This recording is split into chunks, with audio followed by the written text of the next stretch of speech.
စနေနေ့ညမှာဒါထိုးသားအကျိုးပြုဖြစ်စေမဲ့ပွဲကောင်းတစ်ပွဲကဲညီကိုရအောင်မင်္ဂလာပါကျွန်တော်တို့ခံပါဗျကဲဒီနေ့မှာတော့ဒါကျွန်တော်စနေနေ့ညပွဲစဉ်တွေကမှဒါပွဲကြီးပွဲကောင်းတစ်ပွဲဖြစ်တဲ့စပါးအသင်းနဲ့လီဗာပူးအသင်းတို့ရဲ့ပွဲစဉ်တွေကိုဒါကျွန်တော်ရွေးချယ်သုံးသပ်ပေးခြင်းပါတယ်ကဲဒီပွဲစဉ်ကတော့ဒီနေ့ည7:00 နာရီမှာဒါရှင်မြန်ကစားကြမှာဖြစ်တယ်ကစားမဲ့ကွင်းကတော့ဒါစပါးရဲ့အိမ်ကွင်းမှာသွားရောက်ရှင်မြန်ကစားကြမှာဖြစ်တယ်ဗျ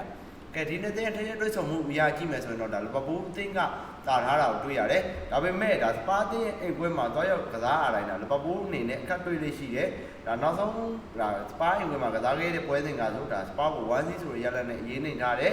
2024တုန်းကတော့ဒါလီဗာပူးက3-6ဆိုတဲ့ရလဒ်မျိုးနဲ့ဒါအနိုင်ယူထားတာကိုတွေ့ရတယ်2023မှာတော့ဒါစပါးကနိုင်ထားတယ်စပါးရဲ့အိမ်ကွင်းမှာဆိုရင်တော့ဒါလီဗာပူးကနည်းနည်းလေးတာသလိုရှိပေမဲ့နောက်ဆုံးစပါးရဲ့အိမ်ကွင်းမှာ3ချိန်တွေ့ထားတဲ့အချိန်မှာဒါလီဗာပူးက1ချိန်ပဲနိုင်ကြပြီးတော့စပါးက2ချိန်နိုင်ထားတာကိုတွေ့ရတယ်စပါးရဲ့ဒီရာဒီအိမ်ကွင်းကလည်းဒါသွားပြီးတော့ short ထွက်လို့တော့မရဘူးဒါတော်တော်လေးကောင်းတယ်လို့ပြောလို့ရတယ်ဒါပေမဲ့စပါးရဲ့ဒါဆိုးွားတဲ့အချက်ကတော့ဒါစပါးကခြေစွမ်းမမှန်တာပဲစပါးခြေစွမ်းမတည်ငြိမ်မှုတွေကြောင့်ဒါသူတို့ရတဲ့ရထိုက်တဲ့ဒါအဆင့်မျိုးကိုမရဘူးပေါ့နော်အခုလက်ရှိမှာဒါစပါးကအမပေးစရာရဲ့အဆင့်7ဆိုတဲ့နေရာကိုရပ်တည်နေရဲ့သူတို့အနေနဲ့ဥရောပဝင်ဝင်တဲ့နေရာကိုရဖို့အတွက်ကြိုးစားလာမယ်ဆိုရင်တော့ဒါဒီနောက်ပိုင်းပွဲစဉ်တွေကိုဒါရမှတ်တွေမဆုံးရှုံးဖို့တော့လိုမယ်ဗျဒါကြောင့်လည်းဒါဒီနေ့ပွဲကိုလည်းဒါစပါးကလည်းတက်နိုင်သလောက်အားစိုက်ကန်လာမှာဖြစ်တယ်ကဲတစ်ပတ်ကလီဗာပူးကိုကြည့်မယ်ဆိုရင်တော့ဒါလီဗာပူးကနောက်ဆုံးနှစ်ပွဲသက်တိုက်ဒါပြန်ပြီးတော့နိုင်ထားတယ်ဒါချန်ပီယံလိမှာဆိုရင်အင်တာမီလန်ကိုနောက်ကျသွင်းကိုနဲ့ဒါနိုင်ထားတယ်ပြီးတော့ဒါပရီးမီးယား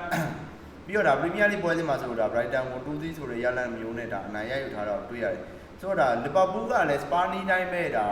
ခြေစွမ်းကမတည်ငြိမ်ဘူးသူ့ရဲ့မိုဟာမက်ဆာလာနဲ့ပြဿနာတွေတက်ပြီးရဲ့နောက်ပိုင်းမှာတော်တော်လေးကိုဒါအသင်းရဲ့ဒါတိုက်စစ်ကစားပေါ်တော်တော်လေးရောကြလာတွေ့ရတယ်ဒါနောက်ဆုံးနှစ်ပွဲသက်တော့ပြန်နိုင်ထားသေးတယ်ဒီနေ့ပွဲမှာတော့ဒါမိုဟာမက်ဆာလာကတော့ဒါမပါလာဘူးပေါ့နော်ဒါပေမဲ့လည်းဒါဆာလာကိုလည်းရှိနေတဲ့ထက်မသုံးတာကများတယ်ဒါကြောင့်ဒါလီဗာပူးအတွက်အရင်ခက်ခဲဖြစ်သွားမှလည်းတော့ကျွန်တော်မထင်ဘူးစပါးကလည်းဒါသူ့ရဲ့အိမ်ကွင်းမှာလီဗာပူးလိုမျိုးဒါအသင်းကြီးတွေဆိုတော်တော်လေးကိုဒါ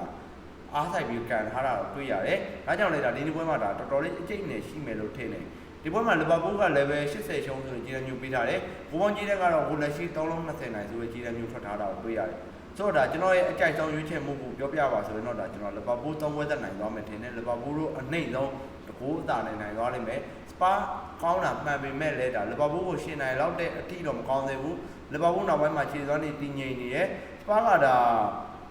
Nottingham Forest လို့အသင်းမျိုးကိုတော့မှ3-0နဲ့ရှုံးထားရဆိုတော့ဒါလီဗာပူးကိုဒါအိမ်ဝဲမှာပဲကစားရရှိစေအောင်အဲ့လောက်ကြီးတော့လုံးပြနိုင်အောင်မထင်ဘူးလီဗာပူးပဲနိုင်သွားဖို့များတယ်ဒါအိမ်ဝဲပွဲစဉ်တွေကြည့်မယ်ဆိုရင်ဒါစပါးကဖူဟမ်ကိုလည်းရှုံးထားပြီးတော့ဒါကျွန်တော်တို့ချက်စီကိုလည်းရှုံးထားတယ်ဆိုတော့ဒါလီဗာပူးကိုလည်းထပ်ပြီးတော့ရှုံးသွားမယ်ထင်တယ်ဒါစပါးတို့ရဲ့နောက်ထပ်ရှုံးပွဲတစ်ပွဲထပ်တွေ့သွားမှာပေါ့နော်စပါးနှစ်ပွဲသက်တိုက်ရှုံးပြီးတော့လီဗာပူး3ပွဲမြောက်နိုင်ပွဲတစ်ပွဲကိုပေါ်ဆောင်သွားမယ်လို့ကျွန်တော်မြင်တယ်ဒါကြောင့်ဒီနေ့ညဒါကျွန်တော်ရွေးချယ်မှုကတော့လီဗာပူးဘော်ဒီကျွန်တော်တပွဲကောင်းအနေနဲ့ရွေးချယ်ပေးလိုက်ပါတယ်ညီကိုတွေအားလုံးအဆင်ပြေကြပါစေဗျာမောင်ကလို့ခြင်းတဲ့ညီကိုတွေကျွန်တော် Telegram Channel လေးကိုဒါ join ပေးထားကြဖို့ပြောချင်ပါတယ်ဗျကဲအားလုံးပဲ拜拜ပါ